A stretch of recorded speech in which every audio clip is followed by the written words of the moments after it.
सफेद जहर से सावधान। जी हाँ, होली का त्योहार नजदीक आते ही दूध और उससे बने उत्पादों की डिमांड बाजार में बढ़ जाती है।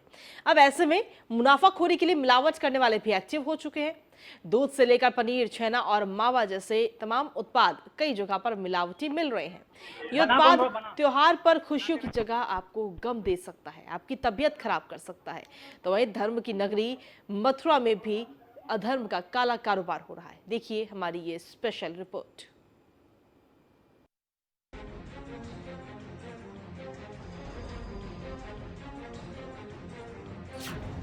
शहर शहर सफेद जहर का कहर, धर्म की नगरी में अधर्म का काम, मिठाई के नाम पर बिक रहा मीठा जहर, आपकी जान से खिलवाड़ कर रहे मिलावटखोर। सावधान, आपके आसपास पनप रहे हैं मिलावटखोर। विश्व प्रसिद्ध मथुरा के पेड़े तो आपने सुने ही होंगे, खाने में बेहद लजीज और मुलायम। यहाँ तक कि देश के राष्ट्रपति भवन तक इन पेड़ों की चर्चा है। लेकिन वो कहते हैं ना कि हर चमकती चीज सोना नहीं होती। बात अगर खाने पीने की चीजों की हो तो ये बात 100% सही साबित होती है। त्योहार आते ही मिलावटखोर और ज्यादा सक्रिय हो जाते हैं। ऐसे में सावधान रहने की जरूरत है, क्योंकि खाने पीनों की चीजों में मिलावट अस्पताल तक पहुंचा सकती है। मिलावट माफिया पेड़े की आड़ में लोगों को कुछ और ही परोस रहे हैं। ये लोग लोगों की जिंदगी के साथ खिलवाड़ कर रहे हैं। साथ ही साथ वृंदावन आने वाले और यहाँ आने वाले भक्तों की भावनाओं से भी खिलवाड़ कर रहे हैं।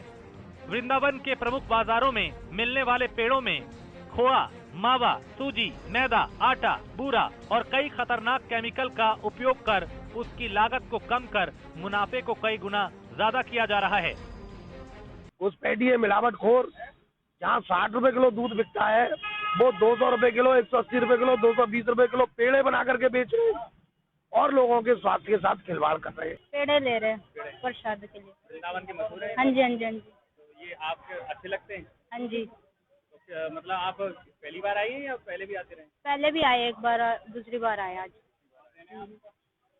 पेड़े हर बार खरीदते हैं? हाँ जी, पेड़े फेमस हैं यहाँ के। अब लेते रहते हैं। तो क्या खासियत है पेड़ों में? ठीक लगते हैं इसलिए। ठीक लगते हैं। अच्छा, और कोई मिठाई क्यों नहीं लेते? क्योंकि यार अच्छी चीज लगेगी तो वही तो खाएंगे। 3 प्रकार के पेड़े हैं। सर मावा ईटी है, मतलब कैसे कैसे क्या है? मीठे अंदर है। मीठे का अंतर? पेड़ा 250 से 200 से स्टार्ट है, 400 तक। 200 का मतलब ये है कि उसमें मीठा ही मीठा है। कितना मीठा होगा उसमें 1 किलो में? 1 किलो में 500 से 600 ग्राम। कौन सा 200 रुपए वाला है या 400 वाला? ये 200 वाला है। इसमें बूरे की मात्रा ज्यादा है। और दूसरा ये मलाई पेड़ा, ये वाला मलाई पेड़ा है, इसमें मलाई ज्यादा होती है। ये कितने रुपए किलो है? ये 300 रुपए। वृंदावन के प्रेम मंदिर, बांके बिहारी मंदिर और अन्य मुख्य बाजारों में मिठाई की दुकानों पर सबसे ज्यादा आपको पेड़े ही बिकते नजर आएंगे। वजह है मंदिरों में राधा कृष्ण को लगाए जाने वाले भोग में इसका इस्तेमाल होना। श्रद्धालु बड़ी श्रद्धा के साथ दुकानों से पेड़े खरीद के मंदिर में भगवान को भोग लगाते हैं। यही कारण है कि पेड़े की बिक्री मथुरा वृंदावन में और मिठाइयों की अपेक्षा ज्यादा होती है। इसी का फायदा उठाकर मुनाफाखोरों ने पेड़े को मुनाफा कमाने के लिए सॉफ्ट टारगेट मान लिया है। मिलावट की जांच करने के लिए विभाग कार्रवाई करता है, इनकी सैंपलिंग करता है कि कहीं इसमें मिलावट ना कर रहे हो। कुछ व्यापारी या जो मिठाई विक्रेता है उसमें मावा की मात्रा कम यूज करते हैं, उसमें जैसे चीनी या बूरा उसकी मात्रा बढ़ा देते हैं। इस तरह से वो रेटों को भी अप डाउन करते रहते हैं। लेकिन हमारा जो मेन उद्देश्य है उसमें एडल्ट्रेशन को रोकना है, कि जो पेड़ा की गुणवत्ता मथुरा की जो है वो बनी रहे। जो माल जो आ रहा है बाहर से, कहाँ से माल आ रहा है? नहीं, कुछ जानकारी हमें प्राप्त हुई है कि धौलपुर, राजस्थान, एमपी से भी मतलब रेडीमेड पेड़ा टाइप का बना हुआ माल आ रहा है, जिसको लेके हमने सैंपलिंग की है, जांच भी की गई है और कुछ कारोबारियों के ऊपर मुकदमा भी विभाग द्वारा दर्ज कराया गया। 1 किलो भुना पेड़े के मावे के लिए तकरीबन 5 लीटर दूध का इस्तेमाल होगा, जो कि 250 से 350 रुपए का होगा। फिर ड्राई फ्रूट जैसे पिस्ता, बादाम, इलायची लगभग 10 रुपए के, और फिर इसके बाद लेबर समेत इसको बनाने की लागत कम से कम 10 रुपए प्रति किलो के हिसाब से। तो शुद्ध पेड़ा 350 से 450 रुपए किलो तक मिलेगा। इसमें मीठे की यानी बुरे की मात्रा कम ज्यादा कर लागत कम या ज्यादा की जा सकती है। लेकिन आज वृंदावन के मंदिरों के आसपास मिलने वाले बिकने वाले महंगे पेड़ों की शुद्धता का भी कोई ठोस मानक नहीं है। हेल्थ एक्सपर्ट के मुताबिक मिलावटी चीजों को खाने से सेहत को कई तरह के नुकसान होते हैं। इसका सीधा असर आपके लीवर, किडनी, पेट और दिल पर पड़ने के साथ साथ बुखार आना, सिर दर्द होना और शरीर टूटने जैसी समस्याएं भी पैदा कर सकता है। तो होली तो मनाइए, लेकिन थोड़ा सावधान हो जाइए। Bureau report, news 1 India.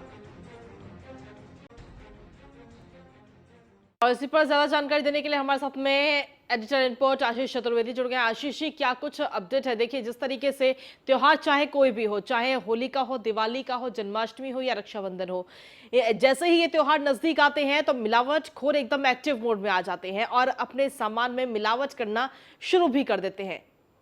देखिए कृतिका, सबसे बड़ी बात मैं आपको बता दूं कि ये जो हमने खबर दिखाई है उसका मकसद ये है कि जो श्रद्धालु हैं, जो धार्मिक भावना लेकर जा रहे हैं वृंदावन में, और जो पेड़े लेके आते हैं, क्योंकि मथुरा का पेड़ा काफी प्रसिद्ध है, जो पेड़े लेकर आते हैं वो बिल्कुल सफेद जहर के समान है। क्योंकि मैं आपको बता दूं कि ये पूरा जो जिस तरह से ये खोआ बनता है वो मेवात इलाका है, जहाँ जो है ये हरियाणा, यूपी और राजस्थान का बॉर्डर है। मेवात इलाके में वहाँ ये नकली मावा तैयार होता है जिसको खोआ बोलते हैं, और जो आसपास के गांव हैं वहाँ ये तैयार होता है और पूरी खपत इसकी वृंदावन में होती है। क्योंकि सबसे ज्यादा जो श्रद्धालु जाते हैं वो वृंदावन में जाते हैं और उनको नहीं पता कि प्योरिटी क्या चीज होती है, क्योंकि ये जो पेड़ा है वो 150 रुपए किलो में भी बिक रहा है, 150, 180 में। अब आप खुद अंदाजा लगाइए कि जो जहां खोए का भाव 300 रुपए किलो है, उसमें लागत भी आती है, उसमें सब चीज मिलती है, बूरा भी मिलता है, उसमें लागत भी आती है, ईंधन भी खर्च होता है। तो प्योर पेड़ा जो है वो करीब 400 रुपए किलो में बनकर तैयार होता है। लेकिन ये जो 150 रुपए किलो में मिल रहा है, तो आप खुद जान सकते हैं कि 150 रुपए किलो में क्या प्योरिटी होगी। तो कह सकते हैं कि ये सफेद जहर जो है वो वहां से वृंदावन में मिल रहा है चारों तरफ, चाहे वो छठीकरा रोड हो, चाहे वो प्रेम मंदिर के पास का हो। वृंदावन में चारों तरफ जो छोटी छोटी दुकानें, बड़ी दुकानें वहां पर मौजूद हैं, उन सब में ये सफेद जहर खुलेआम बिक रहा है और प्रशासन जो है वो आंखें मूंद रहा है। अब प्रशासन की आंखों के सामने ये सब जो है काला कारोबार हो रहा है, लेकिन अभी तक कोई कार्रवाई इस पर नहीं हो पाई है। ठीक है, शुक्रिया तमाम जानकारी देने के लिए आशीष। और इसी के साथ फिलहाल मेरे साथ इस बुलेटिन में इतना ही। बाकी देश दुनिया की तमाम खबरों के लिए बने रहिए न्यूज़ 1 इंडिया के साथ।